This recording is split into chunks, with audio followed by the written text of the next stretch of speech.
Assalamualaikum warahmatullahi wabarakatuh. Tabi pun, apa kabar semuanya? Semoga kalian selalu dalam lindungan Allah Subhanahu wa Ta'ala, sehat dan tentunya terus semangat untuk belajar. Anak-anak sekalian, minggu lalu sudah kita bahas tentang teks laporan percobaan. Yang kita bahas yang pertama, pengertian teks laporan percobaan atau definisi teks laporan percobaan. Yang kedua, ciri-ciri teks laporan percobaan. Dan yang ketiga, mengenai fungsi teks laporan percobaan. Ini minggu lalu sudah kita bahas. Masih ingat ciri-ciri teks laporan percobaan? Masih ya? Iya, jadi ciri-ciri teks laporan percobaan yang pertama harus berdasarkan fakta, kedua objektif, dan yang ketiga adalah lengkap. Ya, kemarin Ibu jelaskan. Nah, untuk pertemuan kali ini kita lanjutkan dengan ciri-ciri kebahasaan teks laporan percobaan. Ini kemarin ciri secara umum. Hari ini kita lanjutkan dengan ciri-ciri kebahasaan teks laporan percobaan. Itu yang pertama. Yang kedua, lanjutkan dengan struktur teks laporan percobaan. Yang ketiga, langkah-langkah membuat teks laporan percobaan. Dan yang keempat adalah contoh teks laporan percobaan. Mohon perhatikan dengan baik sehingga setelah melihat tayangan ini kalian dapat membuat teks laporan percobaan sederhana. Mari kita pelajari ciri kebahasaan teks laporan. Ciri-ciri kebahasaan teks laporan percobaan. Yang pertama, menggunakan sinonim dan antonim. Nah, apa yang dimaksud dengan sinonim? Pasti kalian sudah tahu. Nah, menurut KBBI, Kamus Besar Bahasa Indonesia, sinonim adalah bentuk kata yang maknanya mirip atau sama dalam bentuk kata lain. Itu sinonim, persamaan kata, atau sinonim sering disebut dengan persamaan kata. Contoh misalnya bertemu, bersinonim dengan berjumpa, hewan, binatang, ya, buruk bersinonim dengan jelek, bohong bersinonim dengan dusta, senang bersinonim dengan bahagia. Itu sudah Ibu kasih contoh sinonim. Yang berikutnya tadi ada kata berantonim. Berantonim. Antonim menurut Kamus Besar Bahasa Indonesia, kata yang maknanya berlawanan dengan kata lain. Contoh, atas bersinonim dengan berantonim dengan bawah, kuat, lemah, ya, kuat berantonim dengan lemah, mahal berantonim dengan murah. Nah, itu yang pertama, ciri yang pertama.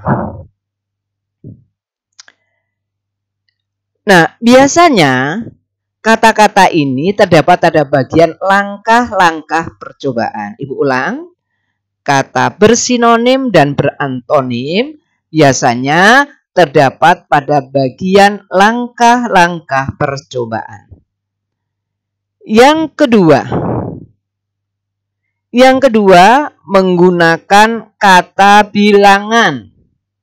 Pada teks laporan percobaan akan ditemukan kata bilangan yang menunjukkan jumlah bahan yang digunakan dalam percobaan.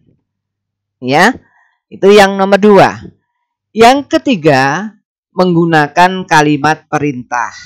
Pada teks laporan percobaan terdapat kalimat perintah seperti sebaiknya, hindari, campurkan, satukan, aduklah, lilitkan, dan sebagainya. 4. Ciri yang keempat, menggunakan kata hubung. Pada teks laporan percobaan akan kalian temukan kata hubung. Dan tetapi, apabila, saat, jika, sehingga, meskipun, dan lainnya. Ini mengenai ciri kebahasaannya. Bagaimana anak-anak, sudah jelas? Ibu ulang. Ciri yang pertama menggunakan sinonim dan antonim. Yang kedua menggunakan kata bilangan. Yang ketiga menggunakan kalimat perintah. Dan yang keempat menggunakan kata hubung. Baik, kita lanjut ke struktur teks laporan percobaan. Struktur atau urut-urutan. Artinya kalau kalian ingin membuat teks laporan percobaan, urutannya seperti ini atau strukturnya seperti ini.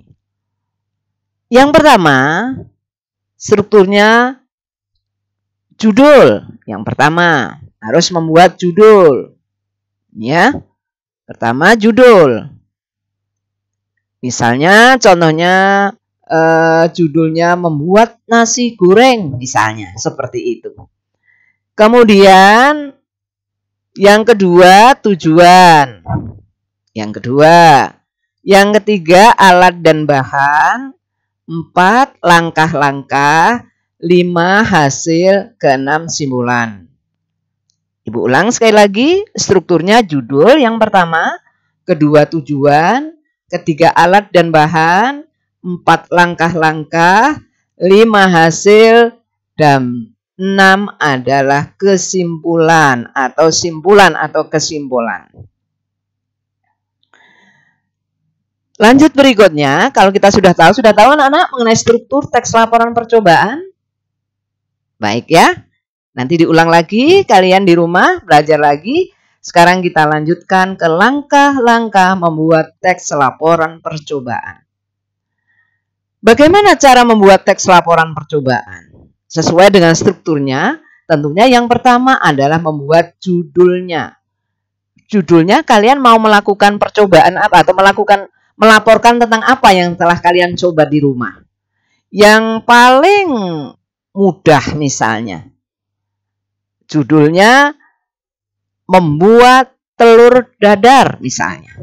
Itu judulnya. Jadi kalian tulis membuat telur dadar. Itu contoh. Itu hanya sekedar contoh. Yang kedua, menyusun kalimat pembuka. Kalimat pembuka ini berisi tujuan, alat, dan bahan. Tadi sudah diterangkan di struktur. Jadi tujuan, alat, dan bahan ini masuk dalam pembuka. Berikutnya,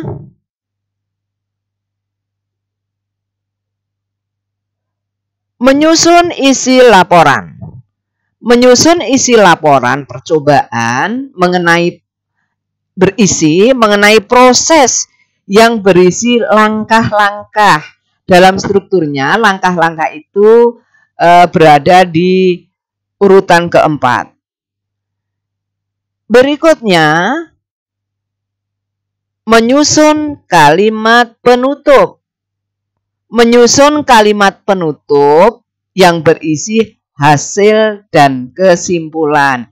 Ini juga sudah ada dalam struktur teks laporan percobaan. Coba kalian perhatikan, kalian cermati contoh teks laporan di layar ini. Perhatikan.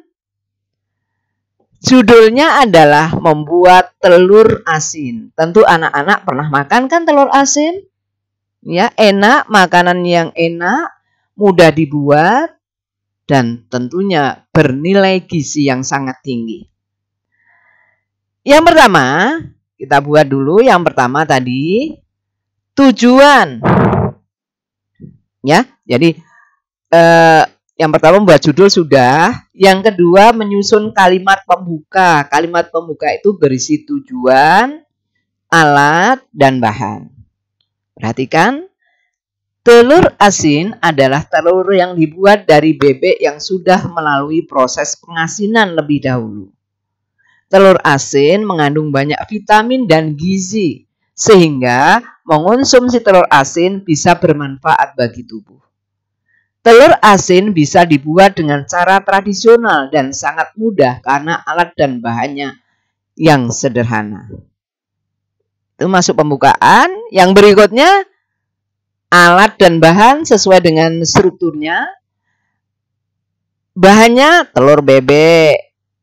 Kemudian abu gosok, ya. Alat dan bahan ada telur bebek, kedua abu gosok, ketiga tanah liat, keempat garam, dan yang kelima adalah amplas untuk gosok telurnya, ya. Nah, ini yang pertama tujuan dan alat bahan ini termasuk dalam pembukaan. Kita lanjut yang berikutnya mengenai langkah-langkah. Langkah-langkah ini termasuk dalam isi laporan. Langkah yang pertama, cuci telur bebek hingga bersih. Kemudian amplas kulit telur sampai tipis, ya, digosok pakai amplas. 2, campurkan abu gosok, tanah liat, dan garam hingga merata. 3, lapisi telur yang sudah diamplas menggunakan bahan campuran tadi. Campuran yang di atas tadi ada abu gosok, tanah liat, dan garam. Dan yang keempat, diamkan telur pada suhu ruang hingga 20 hari atau 3 minggu. Cukup simpel kan? Mudah cara membuat telur asin. Nah, kalian mau coba? Nah, coba lihat hasilnya. Hasilnya, telur bebek yang dibuat melewati proses pengasinan seperti di atas menghasilkan telur asin yang sempurna dan lezat. Telur asin ini sangat cocok dikonsumsi bersama nasi putih. Telur asin ini membuat varian konsumsi telur bebek jadi lebih banyak dan tidak begitu amis. Ya, kesimpulannya, yang terakhir, struktur yang terakhir, pembuatan telur asin di atas menghasilkan kandungan gizi yang cukup lengkap dan cocok dikonsumsi oleh segala usia. Namun, bagi penderita darah tinggi, tidak disarankan mengonsumsi telur asin karena kandungan garamnya yang sangat tinggi. Meskipun kandungan gizinya lengkap, tetapi telur asin tidak dianjurkan dikonsumsi dalam jumlah banyak. Nah, anak-anak sekalian, bagaimana, Nak? Dapat dipahami penjelasan Ibu? Kalian sudah jelas? Sekali lagi, anak-anak sekalian, perhatikan. Contoh teks laporan percobaan membuat telur asin. Ya, tuh judulnya ada, membuat telur asin. Ada tujuan, struktur yang pertama. Tujuan. Yang kedua, alat dan bahan. Yang ketiga, langkah-langkah. Yang keempat, kesimpulan. Dan yang keempat, hasil. Dan yang kelima adalah kesimpulan.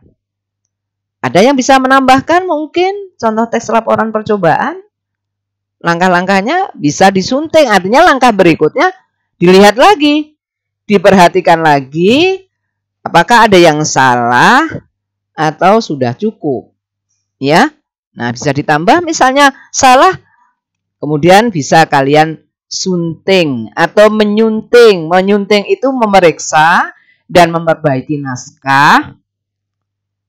Menyunting adalah sekali lagi memeriksa dan memperbaiki naskah. Apa yang diperbaiki? Bisa sistematika, bisa isi, bisa dapat isinya, dapat bahasanya. Nah, bisa juga menyangkut masalah ejaannya yang salah, dibetulkan dulu. Kemudian diksinya, diksi itu pilihan katanya. Bisa juga struktur kalimatnya yang salah. Ya, jadi setelah selesai melihat ini, tentu kalian nanti dapat membuat teks laporan percobaan. Bagaimana? Coba kalian perhatikan anak sekalian. Sekali lagi tayangannya, perhatikan. Ini juga ada praktikum biologi, percobaan biologi. Ini IPA ya nak ya. Nah, mengenai tanaman hidroponik. Kalian perhatikan. Ya, yang pertama tujuannya, cara menyusun, merangkainya. Kemudian lihat alat dan bahannya. Yang ketiga, langkah-langkahnya.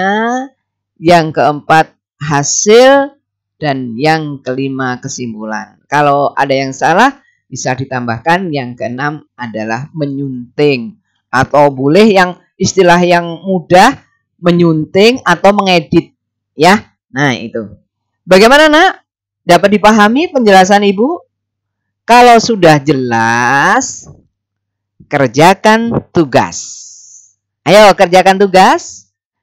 Buatlah teks percobaan cara membuat telur dadar atau jus jeruk. Enak rasanya. Mbak yang melihat teks percobaan cara membuat telur dadar atau jus jeruk. Jadi lapar dan tentunya jadi haus. Nah, bagaimana anak sekalian? Selamat mengerjakan dan merdeka. Sekali lagi Ibu tunggu pekerjaan kalian tidak lebih jam 2 siang ya, jam 14. Sekali lagi, hasil pekerjaan kalian itu dikerjakan sebelum jam 14 itu sudah selesai. Terima kasih.